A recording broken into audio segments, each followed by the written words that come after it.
Hi, I'm Steve Mackey, the guitarist and composer of 4 Iconoclastic episodes.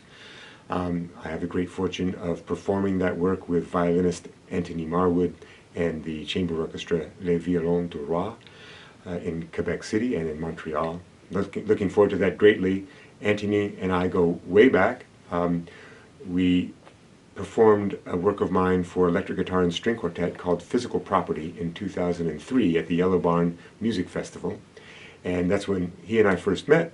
Anthony immediately appreciated the sonic alchemy of electric guitar and violin, and already back then started discussing a double concerto for electric guitar, violin, and chamber orchestra.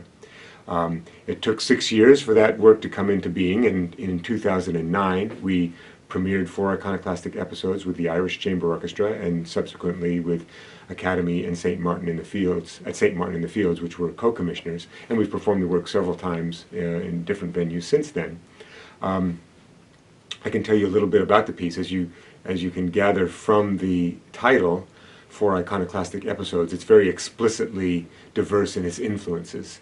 The first movement, for example, is called Like an Animal, and that's an homage to John McLaughlin and the Mahavishnu Orchestra, which was a seminal jazz rock fusion group of the early 70s. The second movement is called Salad Days, and that comes from an experience I had driving in the car and listening to the radio and hearing some African popular music. I had to get to a meeting, so I couldn't even listen to the whole piece. But the sound of these instruments, some traditional African instruments like the kora, a plucked string, the umbira, thumb piano, and some kind of harp instrument, just sort of lit a fire under me. I thought I could get my guitar to have some of that bright, joyous expression. The third movement of 4 Iconoclastic episodes, the third episode, is called Lost in Splendor. And that's a response to a song called The Pyramid Song by a rock band called Radiohead, very famous rock band. Their song begins with very rhythmically disorienting chords.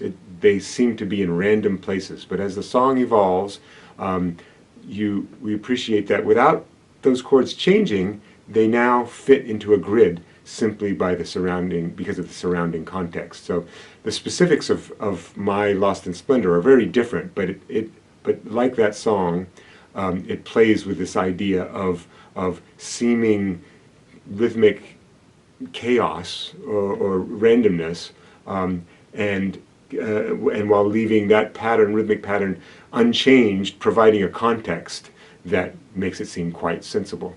The last movement of my piece is called Destiny, and that is tries to infuse the piece with some of the elements of a slow Chicago blues in 12/8.